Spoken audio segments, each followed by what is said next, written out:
ശ്രീ ഷിജു ഖാൻ, രാഷ്ട്രീയ ആരോപണ പ്രത്യാരോപണങ്ങളുണ്ട്. ഞാൻ അതിൻ്റെ 100% ആഴങ്ങളിലേക്ക് പോയി ഒരു വലിയ ഡിബേറ്റിലേക്ക് അതല്ലെങ്കിൽ തർക്കത്തിലേക്ക് പോകുന്നില്ല. BJP ഇന്ന് പോലീസ് സ്റ്റേഷൻ മാർച്ചും മറ്റു കാര്യങ്ങളൊക്കെ നടത്തി. നിങ്ങളുടെ ഒരു കൗൺസിലറെ, CPMന്റെ ഒരു മുട്ടത്തറയിലെ കൗൺസിലറെ അഴിമതിയുടെ പേരിൽ പിടിപ്പിക്കപ്പെട്ട അല്ലെങ്കിൽ അദ്ദേഹം വെളിവാക്കപ്പെട്ട സന്ദർഭത്തെ മറികടക്കാൻ ഇദ്ദേഹത്തിനെതിരെ കേസ് വരുമെന്ന ഭയത്താലാണ് ആത്മഹത്യ ചെയ്തത് എന്നുള്ളതാണ് BJPയുടെ പക്ഷം. ഞാനിപ്പോൾ ഈ ചർച്ചയിൽ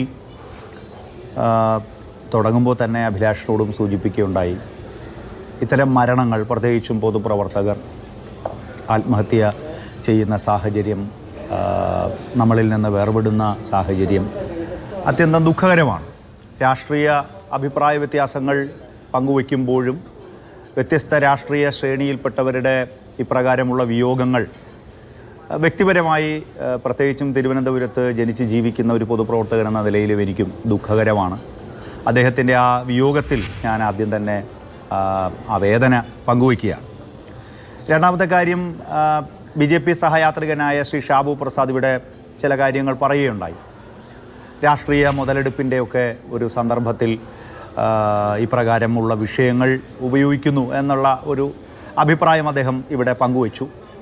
അദ്ദേഹത്തിൻ്റെ തന്നെ നിലപാട് ഉയർത്തിപ്പിടിച്ച രാഷ്ട്രീയ ശ്രേണിയിൽപ്പെട്ട ഒരാളെന്ന നിലയിൽ നമുക്ക് തിരുമല അനിലിൻ്റെ ആ മരണത്തിൽ ശ്രീ ഷാബു പ്രസാദും ആ വേദനയാണ് ഇവിടെ പങ്കുവച്ചിട്ടുള്ളത്. ഞാനതിനെ ഏതെങ്കിലും ഒരു രാഷ്ട്രീയ മുതലെടുപ്പിനോ ഒരു പൊതുപ്രവർത്തകൻ്റെ വിയോഗത്തെ അപ്രകാരം തെറ്റിദ്ധാരണ സൃഷ്ടിക്കാനുള്ള ഒരു അവസരമായിട്ടൊന്നും ശ്രീ ഷാബു പ്രസാദ് ഞാനിതിനെ ഉപയോഗിക്കുന്നില്ല, അങ്ങനെ ഉപയോഗിക്കാറുമില്ല. എന്നാൽ ഇവിടെ ഉയർന്നു വരുന്ന ചില പ്രശ്നങ്ങളുണ്ട്. ആ പ്രശ്നങ്ങൾ സ്വാഭാവികമായും നമുക്ക് ഫാക്റ്റിൻ്റെ അടിസ്ഥാനത്തിൽ, വസ്തുതകളുടെ അടിസ്ഥാനത്തിൽ വിശകലനം ചെയ്യേണ്ടി വരും. ആ മരണത്തിൻ്റെ വേദന അദ്ദേഹത്തിൻ്റെ പാർട്ടിയുടെ പ്രവർത്തകരുടെയും മറ്റ് പാർട്ടികളിലെ അദ്ദേഹത്തിൻ്റെ സുഹൃത്തുക്കളുടെയും ഒക്കെ മനസ്സിലുള്ളപ്പോഴും അദ്ദേഹത്തിൻ്റെ കുടുംബാംഗങ്ങളുടെയൊക്കെ മനസ്സിലുള്ളപ്പോഴും ചില വസ്തുതകളെ നമുക്ക് കണ്ടില്ലെന്ന് നടിക്കാൻ പറ്റില്ല.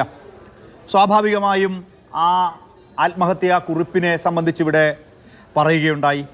ആ ആത്മഹത്യാ കുറിപ്പിൽ ഒറ്റ പൈസ പോലും ഞാൻ എടുത്തില്ല, ഇപ്പോൾ എല്ലാ കുറ്റവും എൻ്റെ മേലെ, നമ്മുടെ ആൾക്കാർക്ക് വായ്പ കൊടുത്തു, ഇപ്പോൾ എല്ലാവരും ഒറ്റപ്പെടുത്തി തുടങ്ങിയ 2 പേജ് എന്ന ആത്മഹത്യാക്കുറിപ്പാണ് ഇപ്പോൾ വന്നിട്ടുള്ളത്.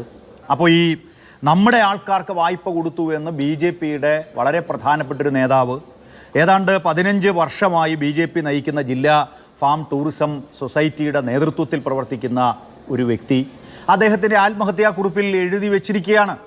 അത് പൊതുസമക്ഷം ചർച്ച ചെയ്യപ്പെടുകയാണ്.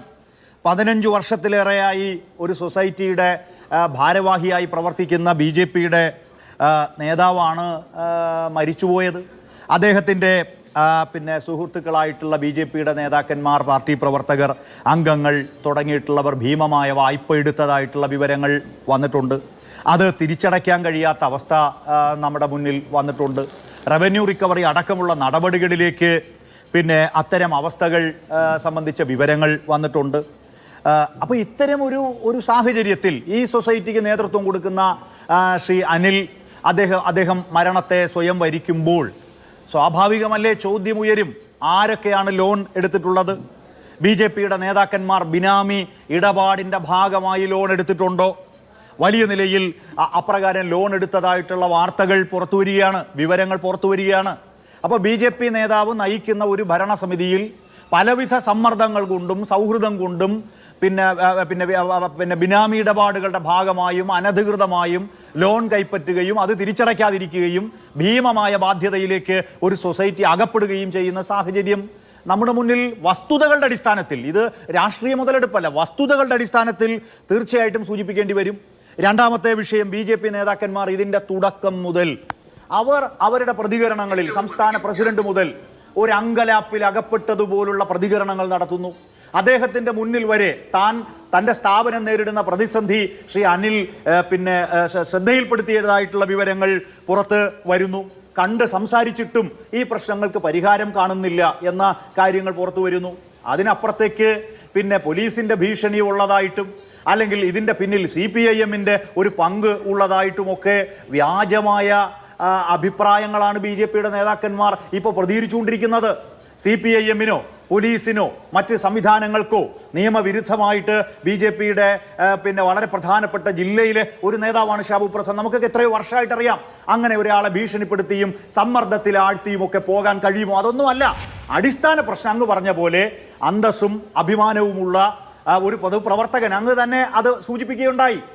താൻ കബളിപ്പിക്കപ്പെട്ടു, തൻ്റെ സ്ഥാപനത്തിൽ നിന്ന് കോടികളുടെ തുക കൈപ്പറ്റുകയും തിരിച്ചടയ്ക്കാതിരിക്കുകയും ഇപ്രകാരം ഒരു മരണത്തിലേക്ക് തന്നെ തള്ളിവിട്ടതായും ഒരു ആത്മഹത്യാ കുറിപ്പിൽ തന്നെ എഴുതി വെച്ചിരിക്കുകയാണ്. നമ്മളൊന്നും പുതുതായി ഞാൻ പറയുന്നില്ല, ഒരു കാര്യം പോലും പുതുതായി പറയുന്നില്ല. വസ്തുതകൾ തീർച്ചയായിട്ടും പൊതുസമൂഹം ചർച്ച ചെയ്യണം.